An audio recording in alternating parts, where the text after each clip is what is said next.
இப்போது hi friends, இன்றைக்கி நம்ம சிக்கன் பிரியாணி பண்ண போகிறோம். இது 1 கிலோ சிக்கன் எடுத்திருக்கோம். இதில் வந்து ரெண்டு காப்படி அரிசி எடுத்திருக்கேன். ஜீரக சம்பா ரைஸ் தான் எடுத்திருக்கேன்.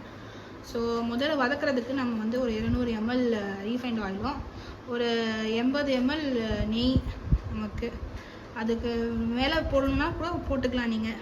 அப்புறம் வந்து ஒரு பிரியாணி இலை, ஒரு குட்டி பட்டை, அப்புறம் வந்து 2 ஏலக்காய், அப்புறம் ஒரு 4 லவங்கம், அப்புறம் வந்து ஒரு 400 கிராம் பெரிய வெங்காயம், 400 கிராம் தக்காளி, 3 பச்சை மிளகா, ஒரு கைப்பிடி அளவு புதினா, ஒரு கைப்பிடி அளவு கொத்தமல்லி, இதெல்லாம் வதக்கிக்கணும். அப்புறம் அரைக்கிறதுல வந்து ஒரு 2 இன்ச்சுக்கு ஒரு பெரிய பட்டை, அப்புறம் ஒரு 10 லவங்கம், இப்போ குட்டி குட்டியாக இருந்தால் ஒரு 15 கூட போட்டுக்கலாம், ஒரு 7 ஏலக்காய், இதெல்லாம் சேர்த்து இந்த சின்ன வெங்காயம் ஒரு கைப்பிடி அளவு சின்ன வெங்காயம் எடுத்துக்கோங்க. அதை கூட அதை சேர்த்து அரைச்சிட்டு இதையும் சேர்த்து வதக்கணும். அதுக்கப்புறம் வதக்கிட்டு அதிலேயே கறி போட்டு, அதுக்கப்புறம் இது வந்து ஒரு 2.5 டேபிள் ஸ்பூன் தயிர், வீட்டில் பண்ணது தயிர், இது சேர்த்த தயிர், அதுக்கப்புறம் ஒரு அரை எலுமிச்சம்பழம், அப்புறம் வந்து ஒரு 2 டேபிள் ஸ்பூன் இஞ்சி பூண்டு பேஸ்ட்டு, அப்புறம் உங்களுக்கு ட்ரை மசாலான்னு பார்த்தா ஒரு டீஸ்பூன், ஒரு ஃபுல் ஸ்பூன் இது சில்லி பவுடர் ஆகும். அப்புறம் ஒரு ஸ்பூன் வந்து தனியா பவுடர் வரும்.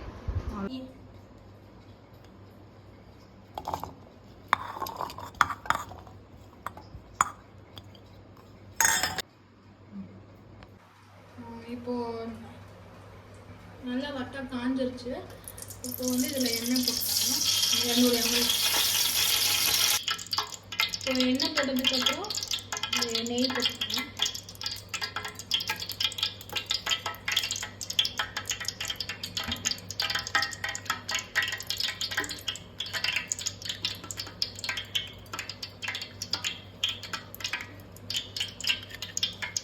இப்போ எண்ணெய் காஞ்சிருச்சு. இதில் வந்து ஒரு பட்டை, 2 ஏலக்காய், ஒரு 4 லவங்கம் போட்டுருங்க, ஒரு பிரியாணி இலை போட்டுருங்க. போட்டுட்டு அப்படியே வெங்காயத்தை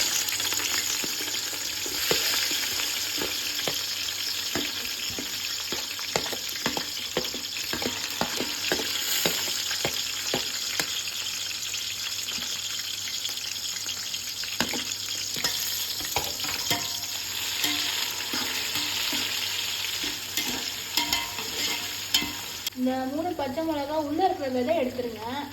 விதை எடுத்துட்டு போடுங்க. குழந்தைங்களாம் சாப்பிடணுன்னா அது வந்து விதை எடுத்துருங்க. இப்போது புதினா, கொத்தமல்லி, கொஞ்சம் புதினாவும் கொத்தமல்லியும் போட்டுக்கோங்க. இந்த மாதிரி பாதி வெங்காயம் வந்து கொஞ்சம் வதங்கினோடனே, பாதி இந்த மாதிரி வதங்கினோடனே, சாஃப்ட் ஆனோடனே புதினாவும் கொத்தமல்லியும் போட்டுக்கோங்க.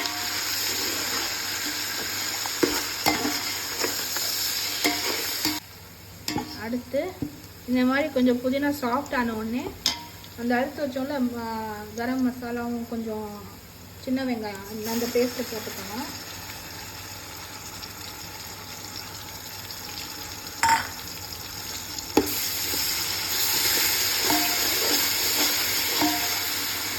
இப்போது இந்த பேஸ்ட் போட்ட உடனே தக்காளி போட்டுக்கலாம்.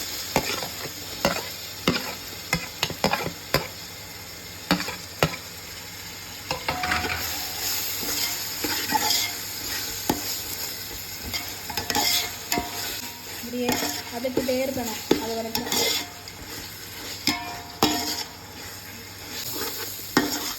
இப்போ இந்த இஞ்சி பூண்டு பேஸ்ட் போட்டுக்கலாம்.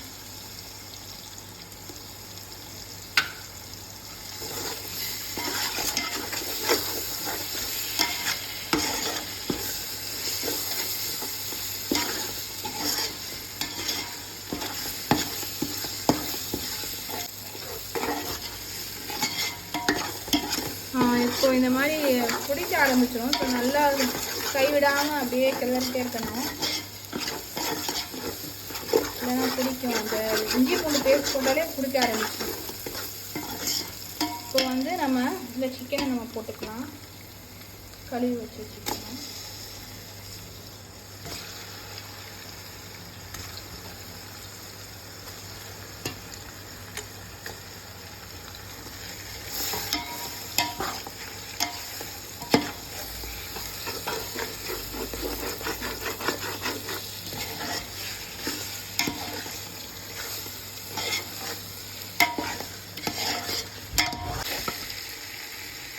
இதில் தயிர்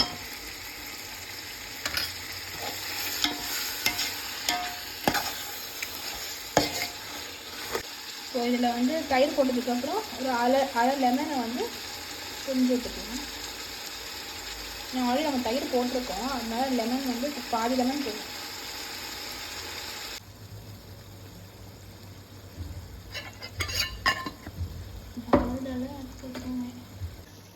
ஒரு teaspoon full of chilli powder போட்டோம். இப்போது ஒரு டீஸ்பூன் வந்து தனியா பவுடர் போடுறோம்.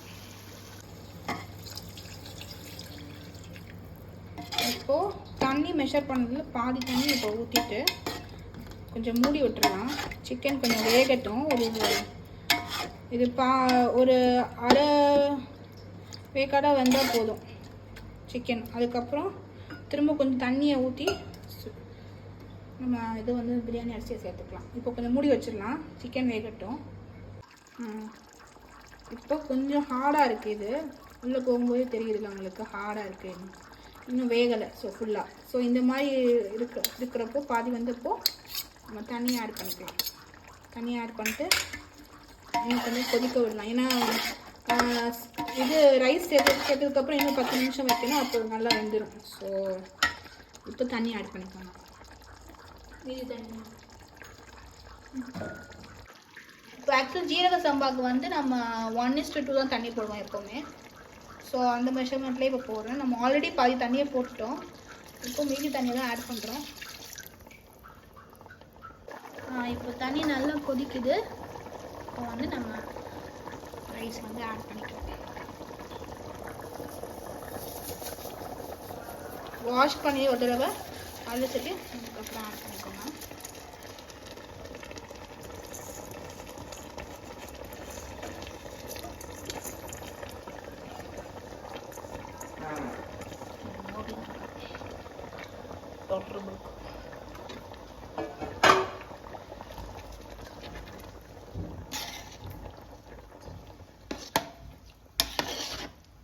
இப்போ ரைஸ் ஆட் பண்ணியாச்சு. இப்போ நல்லா தண்ணி நிறையவே இருக்குது. இப்போ வந்து நம்ம வந்து கொஞ்சம் தண்ணி குறைஞ்ச உடனே தம் போட்டுடலாம்.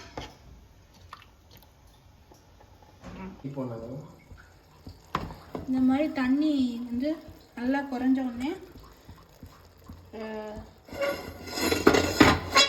தவா வச்சிடணும். அப்படி அயன் தவா வீட்டில் ஏதாவது பழைய தவா இருந்து வச்சுருங்க தம் போடுறதுக்கு. அப்புறம் அப்படி ஒரு துணியை மூடி